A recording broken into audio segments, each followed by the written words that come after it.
আসসালামু আলাইকুম। আজকে আমরা আলোচনা করব হচ্ছে ইংলিশ সাহিত্য বা ইংরেজি সাহিত্য, ইংলিশ লিটারেচার বলতে আমরা যেটাকে বুঝি। তো এই টপিকটা অনেকের কাছে খুবই হার্ড মনে হয়। হার্ড মানে কি, মানে সুপার হার্ড মনে হয়। যাই হোক, আমি চেষ্টা করব যে জিনিসটা কতটা ইজি ওয়েতে বা ইজিয়েস্ট ওয়েতে আপনাদের সামনে উপস্থাপন করা যায় ইনশাল্লাহ।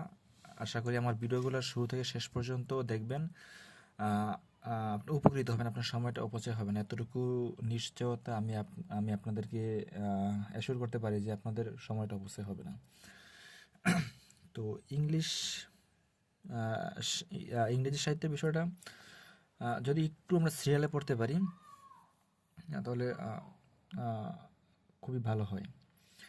তো ইংলিশ সাহিত্যের যোগকে মোট 8টা যোগে বা 8টা পিরিয়ডে ভাগ করা হয়। এর মধ্যে 1 নাম্বার সেটা হচ্ছে the old English period. The the old English period.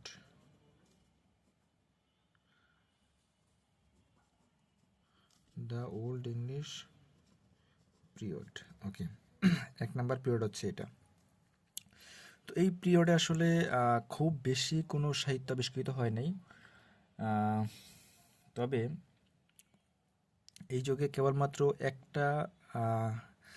একটা মহাকাব্য পাওয়া যায় বাংলা ভাষায়, যেরকম আদি নিদর্শন হচ্ছে চর্যাপদ, ঠিক একই রকমভাবে ইংরেজি সাহিত্যের আদি নিদর্শন বলা হয় যেটাকে, সেটা হলো গিয়ে হচ্ছে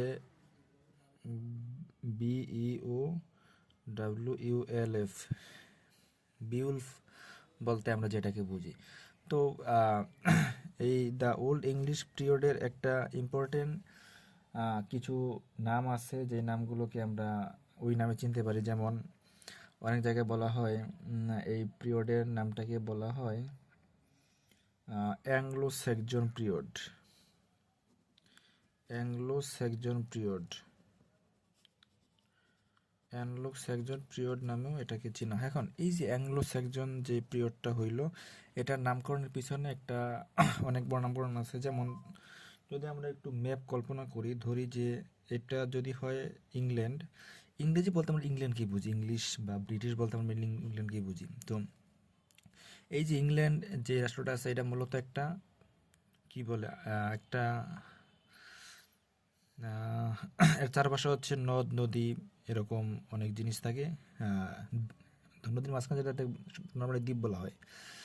তো এই দ্বীপের পাশেই আরও একটা দ্বীপ ছিল, যেটা আকৃতিও মোটামুটি আমরা ধরতে পারি যে সেটা আকৃতি ছিল এরকম। তো এই দ্বীপের মধ্যে 3টা জাতি বসবাস করত। একটা হচ্ছে অ্যাংলোস, আরেকটা বসবাস করত হচ্ছে সেকজন, এবং আরেকটা বসবাস করত হচ্ছে জুডস। তো এই 3টা জাতি এখানে বসবাস করত। তো তারা এক সময় এটাতে আক্রমণ করে, এবং এই ইংল্যান্ডে আক্রমণ করার পরে ইংল্যান্ড তারা দখল করে নেয়, এবং তারা ইংল্যান্ডে বসবাস করা শুরু করে। এই 3টা জাতি অ্যাংলোস, স্যাক্সন আর হচ্ছে জিউট বা জুট, এই 3টা জাতি। তবে এর মধ্যে সবচেয়ে বেশি যে জাতিটা ছিল সেটা হচ্ছে অ্যাংলোস।